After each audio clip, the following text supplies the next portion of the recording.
from Thak Ironworks. Here at Thak's, we do a lot of props for the film industry, armor weapon related mostly. For several years now, I've wanted to do a Greek shield, historically accurate, an Aspis is what they're called.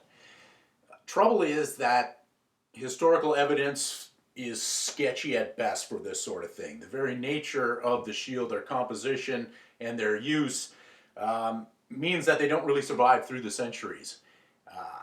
They're made of organic materials such as wood, leather, so those things decompose, and then the very use of the shield, which is namely to protect a warrior and get the living shit beat out of it, means that they really don't survive. So, based on what I've been able to determine as far as construction techniques, I've come up with the following strategy. So this is what I'm going to do. I'm using poplar for my wood strips, and that is going to form the inner shell. I'm going to cover that inner shell rawhide to give a nice tough outer shell, and then I'm going to do bronze sheet for the rim and metalwork for this. So that will be the composition of the shield. To form the dome shape that is required, I have started out by building a wooden form. So I've got a piece of plywood, and then I've taken 2x6s, which are using my jigsaw, roughed them out, glued, screwed, got my chainsaw, sculpted this thing, and sanded it to create this shape. So this is the shape that we're looking for. Dimensions of the historical Aspis are apparently 38 inches in diameter with a dome something like this, and the weight should come in at 16 pounds, or so I'm told. So there we are. Let's get started. So this is a breastplate I recently made. I made it out of brass. I didn't have bronze, which is what I actually wanted to make it out. I couldn't source it. Greek hoplite breastplate, 400 BC, somewhere around that era. And I've seen an image in a museum of one, and I really like the aesthetics, how the torso was. So I'm quite happy with the way this one came out. I think the actual aesthetics are quite nice on it. Since I got the breastplate, now I want to do the Greek hoplite shield, or Aspis. So I'm in the process of building an Aspis, laminating wood. Essentially, I'm building a domed piece of plywood from scratch. So what I did was build the solid wood form, the shape that I want, and now I've got wood that I've been soaking for a day. I've done the first half here where I've brought them over, and I'm tacking it into place wet, bringing it down, fitting it in there. This is an experiment in real time, and it's going pretty good. I'm feeling cautiously optimistic that this might actually work, but it certainly is not a walk in the park. So this is the way the process works.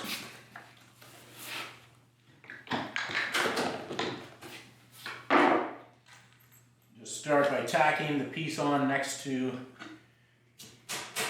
the already installed piece, bending it onto the form.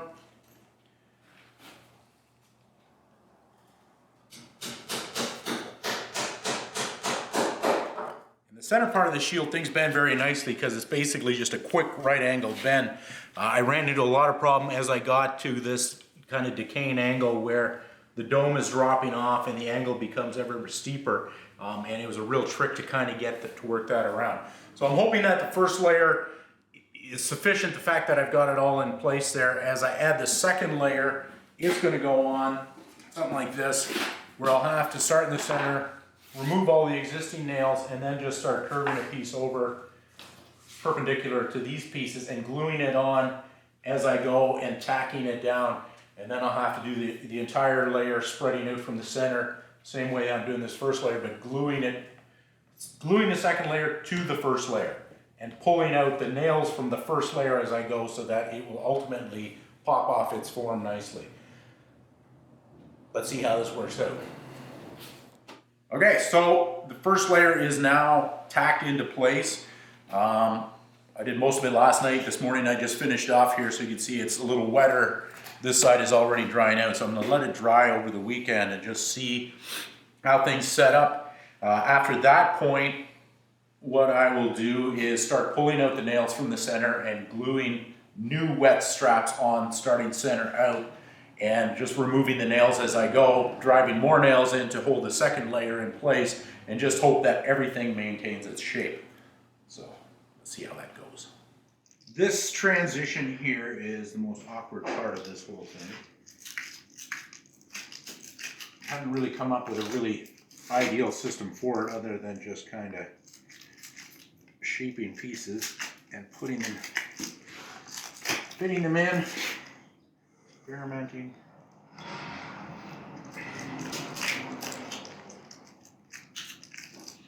Nice thing about the wet wood is you can actually use tin snips to shear it.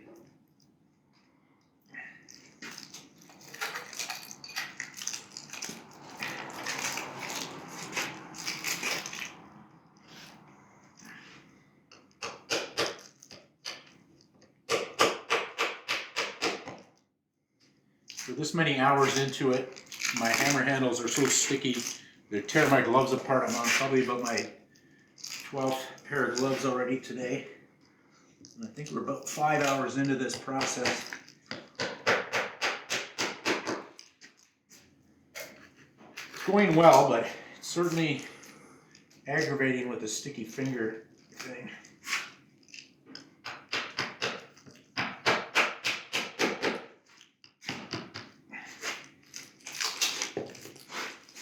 Okay, there we are. At long last, I've got the 3 layers of wood lattice glued together. Everything has been glued, pulled out.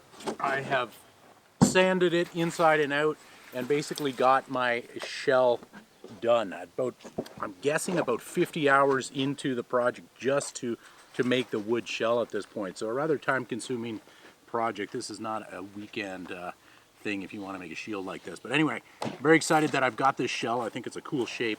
And now what I'm going to do is take rawhide, and I've been soaking that for a day, and I want to stretch it over the surface and clamp that in place so we have the rawhide stretched over that. I'm making a shell of rawhide, which I always call the ancient world's fiberglass. So admittedly, I've only used rawhide on flat shields before. I've never done a dome shape, so I'm kind of flying blind as to how well things are going to stretch and tuck into place here. So let's see what happens.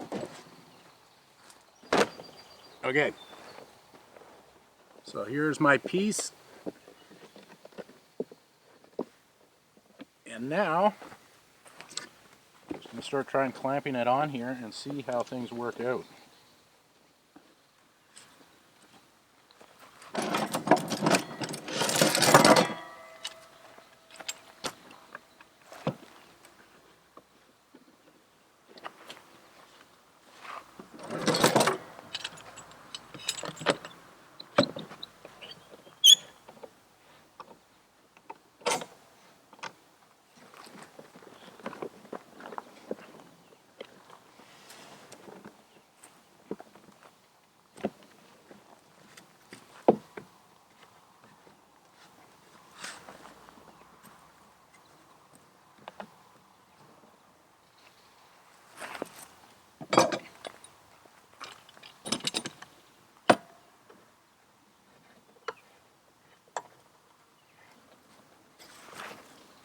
Usually if I'm doing a flat shield, I'm able to get in and tug the piece from side to side. I'm just not sure with the dome shape how easy that is going to be to accomplish. So far so good. The second half, when I'm trying to stretch it, I'm not sure how that's going to go. There might be some readjusting here to make this whole thing work out.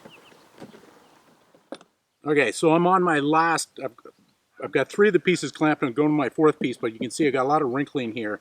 So now I think I need to go back and pull out and try to even out this extra material here to get more of a stretch. And this is what I was worried about, and I'm not really sure how it's going to play out. So I'm going to just try getting this one clamped on, and then I'll have to remove pieces and stretch it out.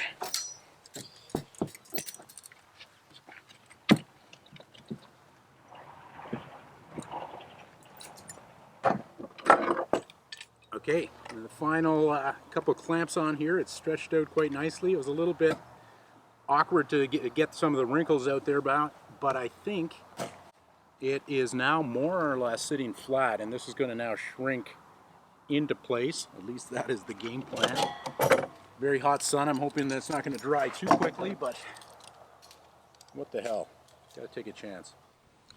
20 hours have elapsed and the rawhide has dried, and you can see by my expression that I'm as giddy as a schoolgirl with the results. Actually, it did work out really good. Stretched out, it's drying out nice and tight. Got no wrinkles. Got one little one here which I can address, but I'm really quite pleased with the results. So we're going to let this dry for the afternoon yet, and then we'll be able to start working on assembling it tomorrow. But right now we got to make some metal fittings, namely the rim, the piece for the forearm, and the handle. So we're going to go inside and start working with some bronze. I'm making the rim out of bronze. I have this sheet of bronze here. The guy would be in his mid-90s now if he's still alive. He got it from his work back in the 40s, and it was a piece of bronze that they were throwing out for scrap. It's hard to come by. You can get silicone bronze, it's really expensive, but it's still hard to find. This is old school bronze, apparently. I've worked with it a little bit, and it is pretty cool stuff. It's quite thin, but because I want to keep my shield light, I'm working with it anyway, and I'm doing a lot of texturing to it to give it some rigidity, as you will see. So right now, just simply laying this out and cutting out some pieces.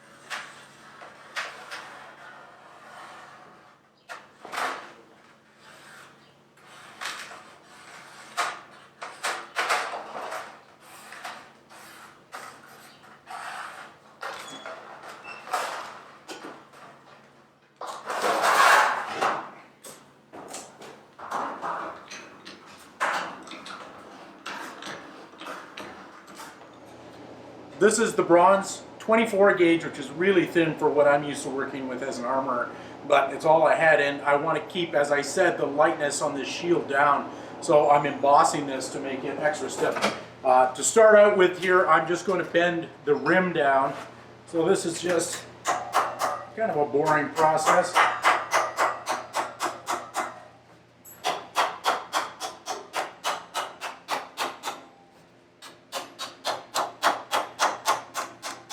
Working very thin sheet metal like this, it's very subject to wrinkling. The nice stuff about this bronze is it's super malleable, so it tends to stay where you put it, whereas steel of this thickness would be just wrinkling like tin foil. So it is easy enough to work, still a little tricky at this thinness. Okay, I've bent over the rim here. Now I'm going to start putting the embossing in the design.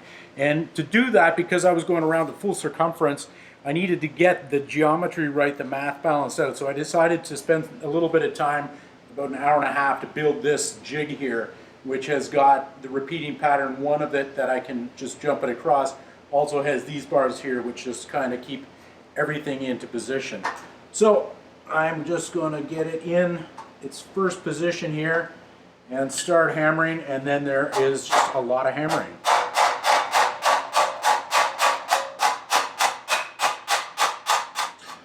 Voila! So 4 pieces, they will form the entire circumference of the shield. Each one butts into the other, and I've already made little tabs that will cover up the gaps there. So we're getting pretty close to assembly. Right now I still have to make the armband for the inside, so I think that is my next metalworking process, so let's get started on that. This will be the armband here. This is the shape that I've come up with. Again, I'm using this super thin stuff, but I want to keep it for consistency to have bronze throughout. So I'm going to do some embossed lines in there, raised lines. Fluting will give it rigidity. So I've got my die and my power hammer when I do armor. So I'm going to run some lines here, and then from there I'll be able to shape the rest of the piece. I'm going to get loud. At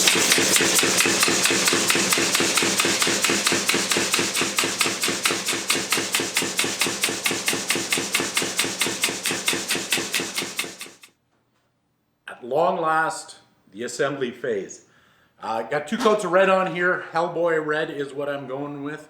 So we're going to pull off these clamps now, see how the rawhide has melted into place, so to speak. And then we can start getting the rim on.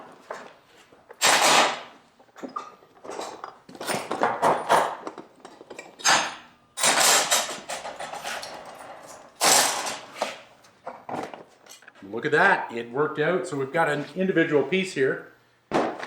Fits on like a second skin, so to speak. I just want to trim the outside here so I can get my rim on. I don't want extra material there. It's going to be a tight fit the way it is. So I'm just going to roughly scribe that and cut it down. Well, here goes nothing.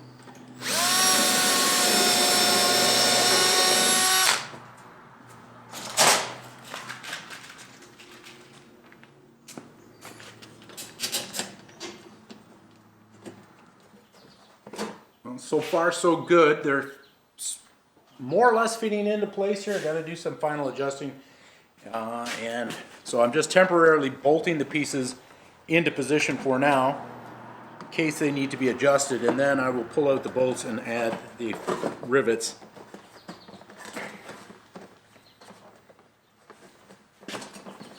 Cautiously optimistic that things are falling into place the way I want them to.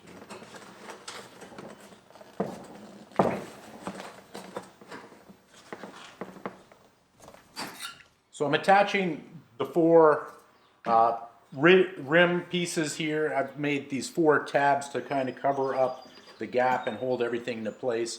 Fairly awkward process, but it's starting to come together now. I'm putting the last one in place.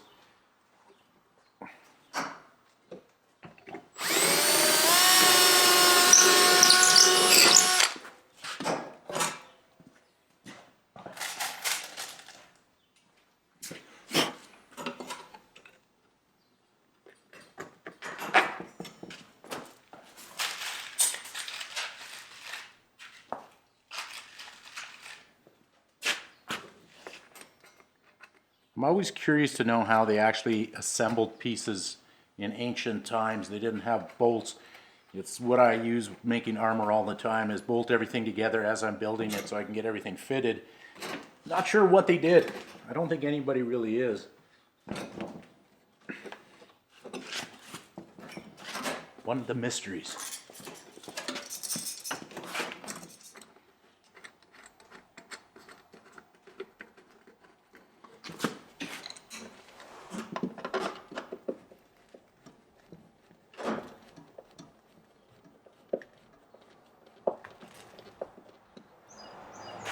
Okay, everything is roughly in place. Now I'm going to have to start hammering the rim down, bring it in around.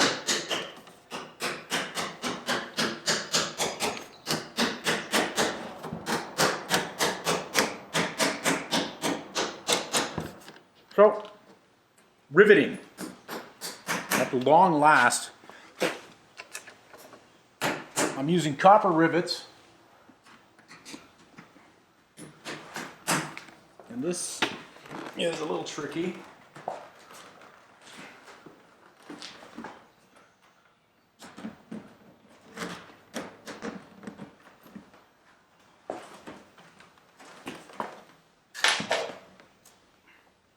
You need copper rivets for obvious reasons, I think, to fit the period.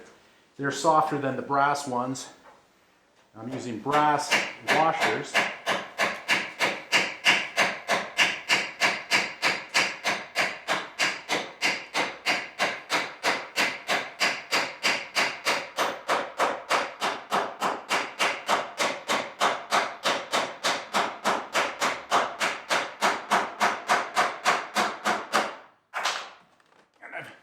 Chiseled a little bit of texture into the brass washers just to make them look a little bit more ancient world.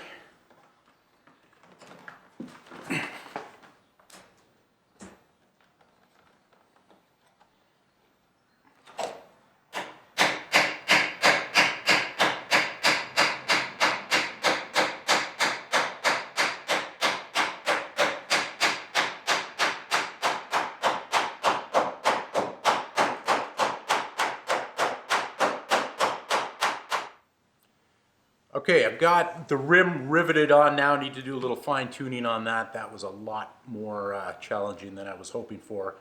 It's late in the day, I'm getting tired. I just want to get this armband put on, and then I think I'm going to call it a day and come back fresh tomorrow. So, my reasoning for putting this thing where I'm going to be putting it is I want to have these guys sitting pretty much upright, that this is a center line here. The thing is, when I'm holding the shield, the comfortable position is not to hold it at right angle to your body. It's on a 45, and that's just like an ergonomic position. So I want to try to get that and have these line up. Not sure how successful I'm going to be on that. So based on that, I think if this is coming off on a 45, I should be able to just be in alignment there. Meaning this should be about here. Just prior to riveting this in here, I should mention about the work hardening of bronze. Any of the copper-based metals will work harden as soon as you start hammering on them. That's something that happens very quickly, much more so than with steel. And it's a good thing when you're doing stuff with armor in that you want to plan that your last pass should allow the thing to work harden and end up with the way you want. The problem with it work hardening is when you're working it and you need to do more shaping, it could end up cracking. So you need to anneal it from time to time, meaning you need to heat it up and quench it. The non-ferrous metals, you quench it to anneal it. And that softens it up. So that's all good for working it, but your final shape, you want to have a long working time to work harden it to maximum effect so that it's going to be tough enough to stand up to its abuse here. So I'm just trying. It seems that this thing is stiff enough for what I'm going to need it for, and I think it's efficient.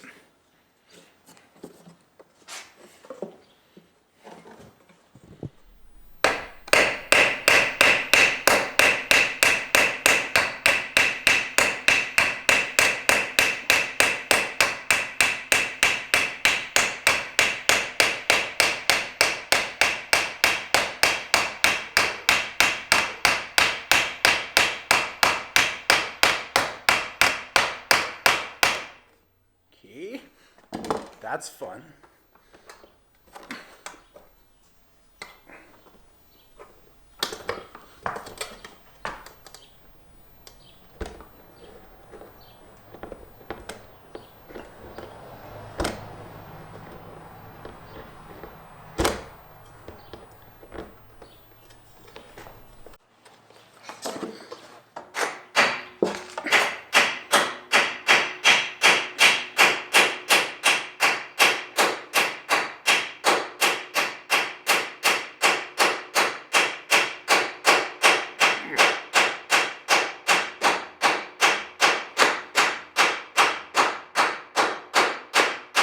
Okay, first two are set.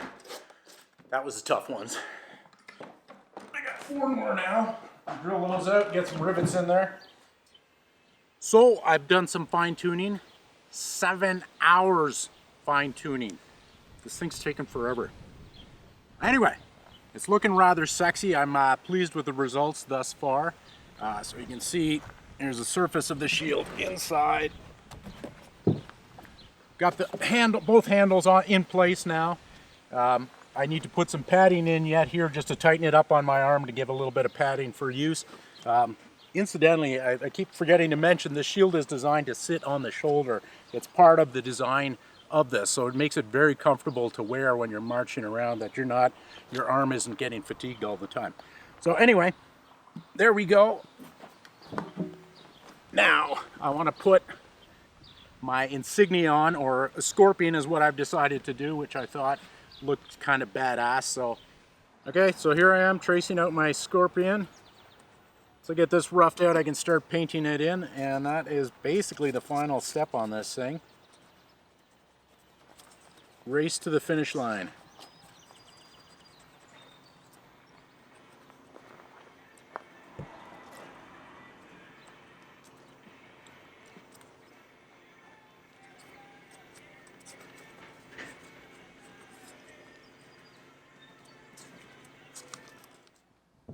The grand reveal.